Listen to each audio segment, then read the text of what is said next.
오늘 이 시대에 하나님은 존재해 계십니까? 질문 같지도 않은 질문에 대답을 잘 해주셔서 감사합니다. 그렇다면 우리 하나님께서 존재해 계신다면 그 하나님은 이 살아 역사하시는 하나님이십니까? 아니면 죽어서 아무런 힘도 나타내지 못하는 하나님이십니까? 살아서 역사하시는 하나님이 우리 하나님이십니다. 그런데 때로 우리 가운데 과연 하나님은 살아 계신가 하는 의문이 들 때가 많습니다. 하나님께서 지금도 여전히 우리 가운데 역사하고 있는가 하는 생각이 들 때가 있다는 겁니다.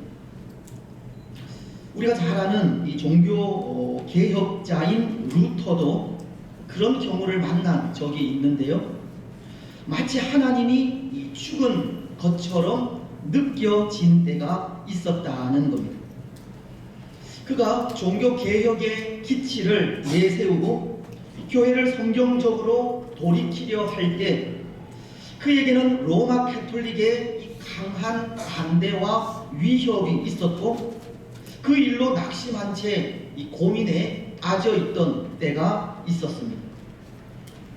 그런데 그때 루터 곁에서 루터의 그 낙심한 모습을 바라보던 아내 카타리나 폰 보라가 이 낙심에 빠져 있는 루터에게 어떻게 하면 다시금 용기를 주고 새 힘을 줄 수 있을까 고민하다 한 가지 상황극을 만들게 됩니다.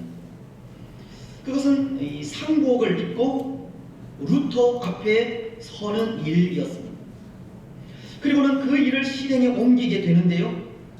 갑자기 상복을 입고 나타난 아내를 보고 놀란 루터는 이렇게 묻습니다. 누가 죽었어? 누가 죽었기에 이렇게 상복을 입고 있는 것이요? 그러자 카타리나는 이런 대답을 합니다. 하나님이 돌아가셨어. 하나님이 돌아가시지 않았다면 어떻게 당신이 이렇게 낙심할 수 있단 말이오? 그 말을 들은 루터는 다시금 용기를 얻을 수 있었다고 합니다. 여러분, 오늘 우리 가운데에도 마치 하나님이 죽은 하나님처럼 생각될 때가 있다는 겁니다. 하나님은 지금도 살아서 여전히 우리의 삶을 인도해 가시는데 살아 계신 하나님을 죽은 하나님으로 만드는 경우가 있는 겁니다. 어떤 경우이겠습니까? 살아계시는 하나님을 죽은 하나님으로 만드는 경우가 어떤 경우이겠습니까? 루터처럼 살아 역사하시는 하나님을 기억하지 못하고 낙심해 할 때입니다. 오늘 우리 가운데 좌정에 계시는 하나님을 의지하지 않고 살아갈 때입니다. 하나님의 도우시는 손길은 항상 우리와 함께 하시는데 그럼에도 염려하고 걱정하며 근심할 때입니다. 고난 가운데 아파하고 실패 가운데 두려워하며 시험 가운데 인내하지 못할 때 그때 살아 역사하시는 하나님은 죽은 하나님이 되는 겁니다. 그렇지 않습니까? 여러분, 오늘 우리가 살아 역사하시는 하나님을 믿고 의지한다면 낙심할 일이 어디에 있겠습니까? 하나님은 빌립보서 4장 6절로 7절을 통해 아무것도 염려하지 말고 다만 모든 일에 기도와 간구로 너희 구할 것을 감사함으로 하나님께 아뢰라. 그리하면 모든 지각에 뛰어난 하나님의 평강이 그리스도 예수 안에서 너희 마음과 생각을 지키시리라. 그렇게 말씀하고 계시는데 우리의 마음을 하나님의 평강으로 주장하시는 하나님의 손길을 믿고 의지한다면 낙심하거나 좌절할 일이 어디 있겠느냐 하는 겁니다. 오늘 하나님의 역사하시는 손길을 믿지 않고 의지하지 않는 것이 하나님을 죽은 하나님으로 만드는 겁니다. 때로 하나님을 믿고 의지한다고 하면서 걱정하고 염려하는 것이 하나님을 죽은 하나님으로 만드는 겁니다. 뿐만 아니라 오늘 하나님의 백성된 우리들이 하나님의 백성다운 삶을 살지 못할 때 하나님은 죽은 하나님이 됩니다. 사도행전 11장 26절 하반절은 제자들이 안디옥에서 비로소 그리스도인이라 일컬음을 받게 되었더라 라고 하시는데, 안디옥 교회 성도들은 예수님처럼 살아가는 모습을 통해 그리스도인이라고 하는 영광스러운 이름을 이 세상으로부터 받게 되었지만, 오늘 그리스도인인 우리에게 예수님처럼 살아가는 삶이 없다면 바로 그 일이 하나님을 죽은 하나님으로 만드는 일이라는 겁니다. 오늘 우리에게서 더 이상 하나님의 사랑이 나타나지 않을 때, 우리에게서 더 이상 복음이 증거되지 않을 때, 우리를 통해 계속 되어야 할 하나님의 역사가 멈춰질 때, 그때 하나님은 죽은 하나님이 되는 겁니다. 오늘 하나님의 선하신 뜻을 더 이상 이어가지 못하는 우리의 연약함과 불순종과 불신앙이 날마다 하나님을 죽은 하나님으로 만들어 가는 겁니다. 여러분, 오늘 우리는 하나님을 더 이상 죽은 하나님으로 만들지 않았으면 좋겠습니다. 더 이상 역사하지 않는 하나님이 되게 하지 마시기 바랍니다. 죽은 하나님이 아니라 살아 역사하시는 하나님이 되게 하시기 바랍니다. 오늘 우리가 읽은 말씀도 보십시오. 하나님의 살아계심을 증거하던 욥바의 여제자 다비다가 죽었다고 합니다. 36절은 이렇게 말씀을 하시는데요, 욥바의 다비다라 하는 여제자가 있으니 그 이름을 번역하면 도르가라, 선행과 구제하는 일이 심히 많더니. 다비다는 예수님의 이름으로 선행을 행하고 예수님의 이름으로 구제를 행함으로 하나님의 살아 계심을 증거하던 여제자였습니다. 그는 그가 하나님께 받은 사랑을 욥바 사람들에게 전함으로 하나님의 사랑을, 하나님의 살아계심을 전한 사람이었다는 겁니다. 그런데 그런 다비다가 그만 병이 들어 죽고 말았습니다. 37절은 그때의 병들어 죽음에 시체를 씻어 다락에 누이니라. 선행과 구제를 행하던 다비다가 병이 들어 죽은 겁니다. 그런데 여러분, 저는 왜 오늘 본문이 이렇게 다비다의 죽음을 기록하고 있을까 하는 것을 생각해 보지 않을 수 없었습니다. 왜냐하면 이후에 베드로를 통해서 나타난 하나님의 능력으로 이 죽은 다비다가 살아나게 되는데요, 단순히 여제자였던 다비다가 죽고 또 죽은 다비다를 살리는 일에 하나님의 능력이 있었다라는 것만을 전하기 위해 오늘 본문을 기록하지 않았을 것이다 생각하기 때문입니다. 그렇지 않겠습니까? 물론 본문이 기록된 이 시대는 교회가 시작된 초창기로 이 성령의 특별한 역사가 필요한 시대였고, 그래서 죽은 자가 살아나고 병든 자들이 하나님의 능력으로 고침을 받는 모습을 통해 예수님이 증거되어야 하는 시대이기는 합니다. 오늘 32절로 35절 말씀도 중풍병으로 8년을 고통하던 에니야를 베드로가 예수 그리스도의 이름으로 고치는 장면을 통해 35절은 루다와 사론에 사는 사람들이 다 그를 보고 주께로 돌아오게 되었다라고 말씀하고 있듯이 이 시대는 성령의 역사로 예수님이 증거되어야 하던 시대였다는 겁니다. 하지만 오늘 본문은 또 하나 성령의 역사하심 이외에 또 다른 하나님의 뜻을 전하고도 있다 생각을 하는데요. 왜냐하면 하나님은 하나님의 뜻은 광대하기 때문입니다. 하나님은 우리가 가진 생각보다 더 높은 생각을 가진 분이기 때문입니다. 그래서 이사야서 55장이 8절로 9절을 통해서 전하는 말씀이 있지 않습니까? 이는 내 생각이 너희의 생각과 다르며 내 길은 너희의 길과 다름이니라. 여호와의 말씀이니라. 이는 하늘이 땅보다 높음같이 내 길은 너희의 길보다 높으며 내 생각은 너희의 생각보다 높으니라. 하나님의 생각은 우리 생각과 다르다는 겁니다. 하나님의 길은 우리의 길보다 높은 겁니다. 하나님은 다양한 뜻을 가지고 있다는 겁니다. 하나님이 뜻이 다양하다는 것을 가르치는 겁니다. 근데 오늘 우리는 그런 때가 있습니다. 하나님의 그 다양하신 뜻을 인정하지 않을 때가 있습니다. 우리 생각에 하나님을 맞추려고 하기도 하고 우리가 가진 생각으로 하나님을 이해하려 하는 경우가 있다는 겁니다.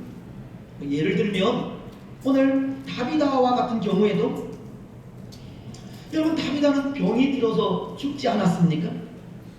다비다가 어떤 병에 걸렸고 그 병을 얼마나 오래 앓다가 죽었는지 알 수는 없지만 다비다는 병이 들어서 죽었습니다.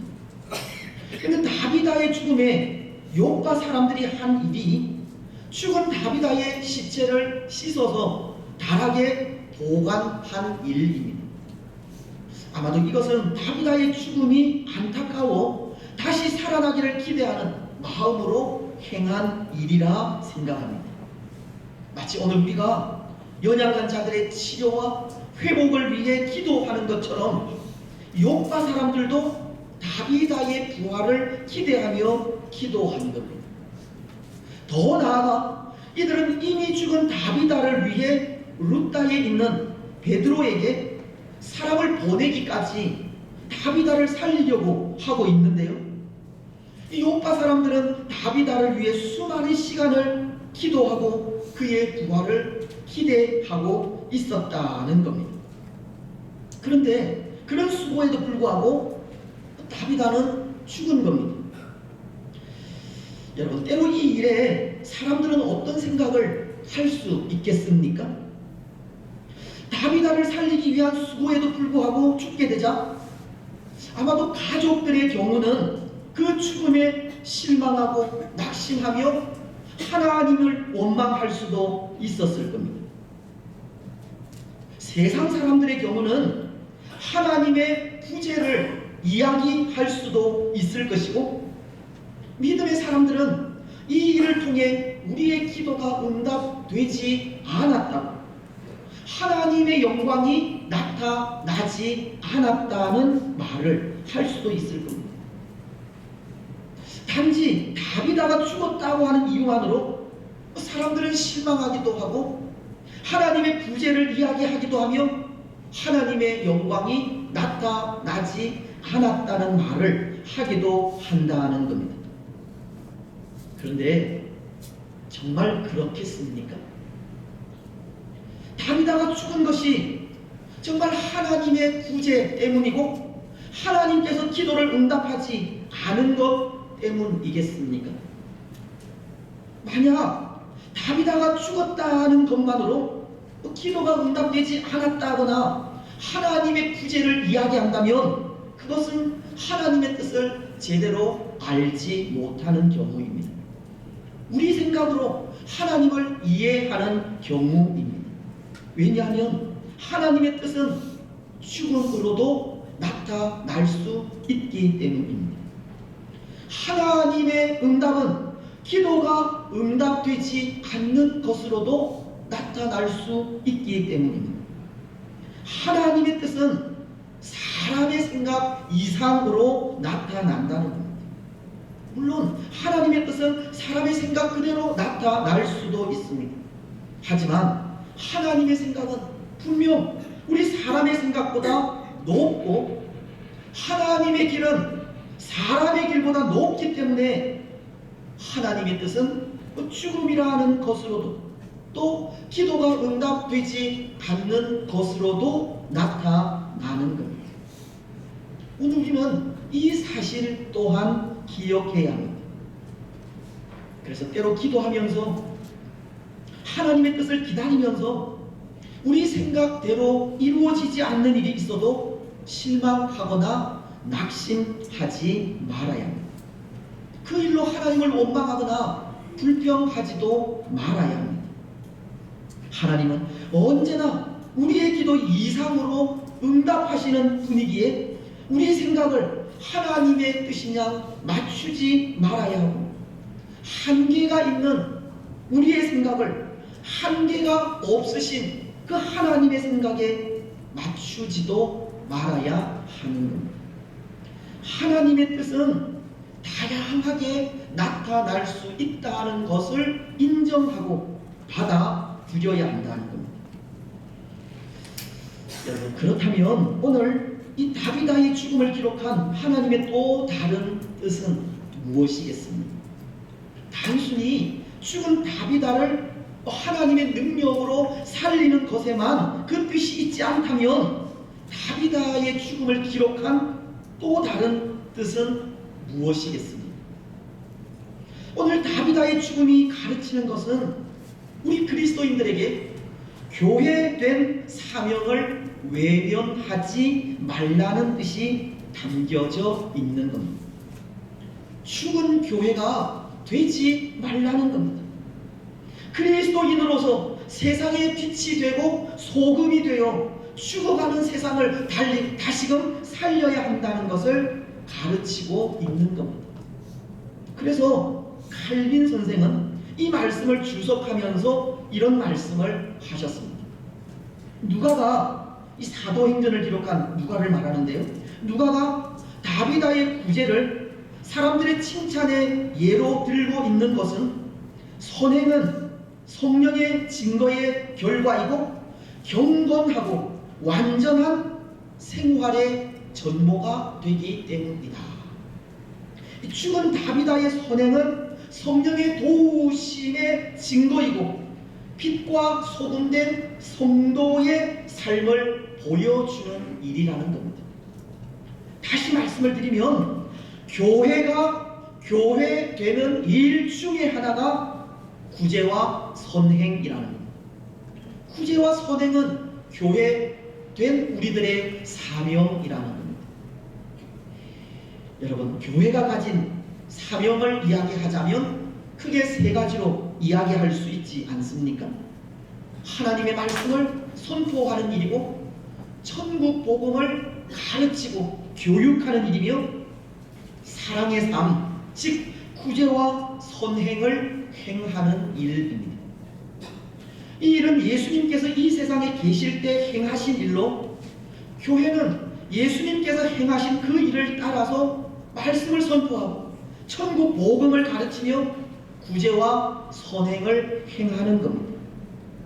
그런데 오늘 다비다의 죽음으로 구제와 선행이 끊어진다면 그것은 교회가 교회의 사명을 감당하지 못하는 것으로 살아있는 교회가 아니라 죽은 교회로 나타날 수 있는 겁니다. 교회는 교회가 행하는 사명을 통해 하나님의 살아계심을 증거해야 하지만, 교회가 교회의 사명을 감당하지 못할 때 그것은 죽은 하나님을 전하는 것이 될 뿐이라는 겁니다. 오늘 욥바라는 것도 마찬가지이지 않습니까? 물론 다비다의 선행과 구제를 누군가 또 다른 사람이 감당하면 상관은 없겠지만, 만약 다비다의 죽음으로 교회의 또 하나의 사명을 감당하지 못하게 된다면 욥과는 죽은 하나님을 전하는 곳이 되는 겁니다. 그래서 오늘 본문을 통해 다비다의 죽음을 기록하고 있는 것이 교회의 또 다른 사명에 대해 가르치기 위한 뜻이 있는 겁니다. 교회로서 빛과 소금됨의 역할을 통해 세상을 살리는 사명을 감당하라는 겁니다. 오늘 나날이 황폐해져가는 이 세상 속에 사랑의 삶을 통해 살만 나는 세상을 만들어가라는 겁니다.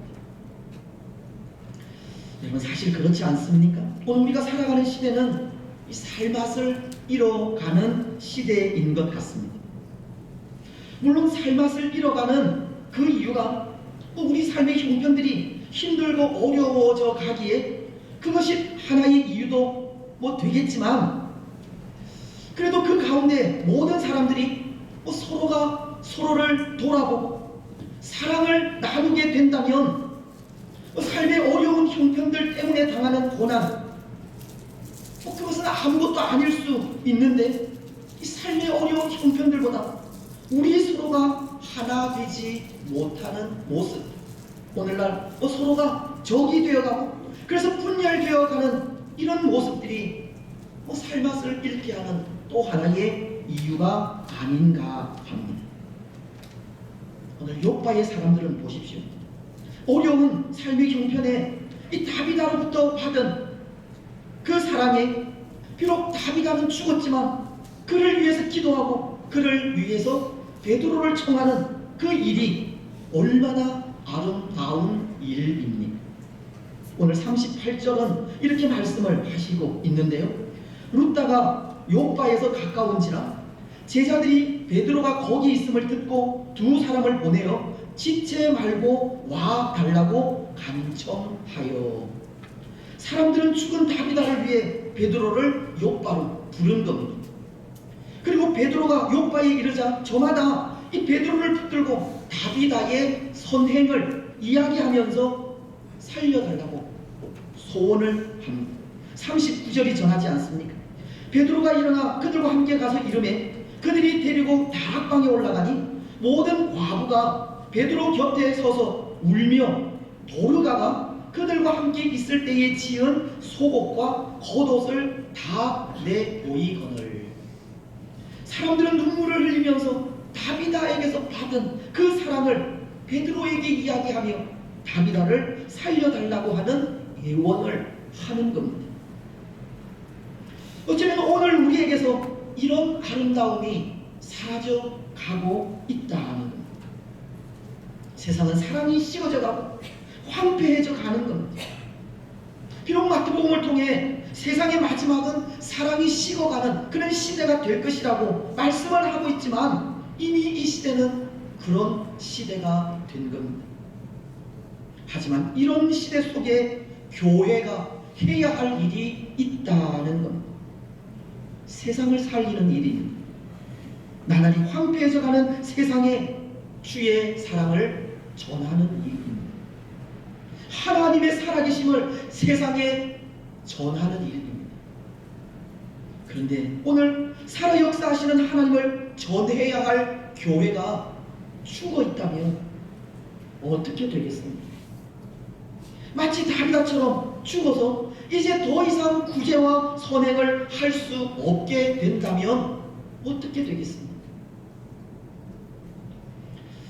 여러분, 오늘 40절은 이렇게 말씀을 하고 있습니다. 베드로가 사람을 다 내보내고 무릎을 꿇고 기도하고 돌이켜 시체를 향하여 이르되 다비다야 일어나라 하니 그가 눈을 떠 베드로를 보고 일어나 앉는지라. 사람들에게 진실한 사랑으로 나아갔던 다비다는 그 사랑을 받은 사람들에 의해서 그 마음이 베드로에게 전달이 되고 베드로는 다비다를 통해 그 사랑이 계속 나타날 수 있도록 주의 이름, 성령의 능력으로 다비다를 살리게 된 것입니다. 베드로는 죽은 다비다를 향해 이렇게 선포하지 않습니까? 다비다야 일어나라. 베드로는 다비다를 향해 일어나라고 외치게 되었고 그때 다비다는 다시 살아나게 되었습니다. 그리고 그 일을 통해 더 많은 사람들이 주께로 돌아오는 역사가 일어나게 되었습니다. 사랑하는 여러분, 오늘 다비다를 향한 이 베드로의 선포, 일어나라고 외치시는 이 선포는 오늘 죽어가는 이 땅의 교회를 향해 외치는 선포가 아닌가 합니다. 죽은 우리의 심령을 일깨우는 음성이 아닌가 합니다. 살아 역사하시는 하나님이 나의 하나님이심에도 그 하나님을 의지하지 않고 살아가는 우리의 영혼을, 우리의 잠자는 영혼을 깨우는 외침이라는 겁니다. 하나님의 살아계심을 알고도 낙심하고 하나님의 도우시는 손길이 항상 우리 가운데 있음에도 걱정하고 염려하며 근심하는 우리를 깨우는 외침입니다. 고난 가운데 아파하고 실패 가운데 두려워하며 시험 가운데 인내하지 못하는 우리를 일깨우는 음성이라는 겁니다. 여러분, 그 음성에 오늘 우리는 다시금 일어나야 합니다. 일어나라고 하시는 베드로의 음성에 하나님을 죽은 하나님으로 만드는 우리의 영혼이 일어나야, 일어나라고 하시는 베드로의 음성에 오늘날 참된 구제가 사라지고 참된 선행이 사라진 이 땅의 죽은 교회가 일어나야 합니다. 일어나라고 하시는 베드로의 음성이 이 땅 위에 여전히 참된 교회가 있다는 것을 알리는 음성이 되어야 하고, 일어나라고 하시는 베드로의 음성이 오늘 우리와 이 땅의 교회와 세상을 다시금 살리는 음성이 되어야 합니다. 여러분, 오늘 우리는 일어나라고 하시는 베드로의 음성, 하나님의 음성을 들으시기 바랍니다. 일어나라는 베드로의 음성에 우리의 죽은 심령을 일깨우시고 죽어가는 교회를 다시 일깨우시기를 바랍니다. 다시금 일어나셔서 교회로서의 사명을 변함없이 감당해 가시기 바랍니다.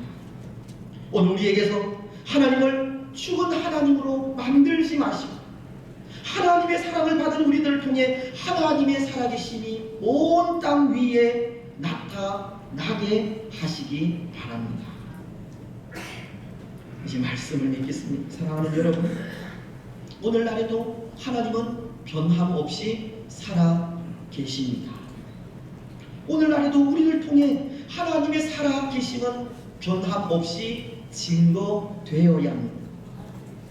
오늘 우리는 다비다를 향해 일어나라고 외친 베드로의 음성에 다시금 일어나 교회로서 바른 사명을 감당해 가시기 바랍니다.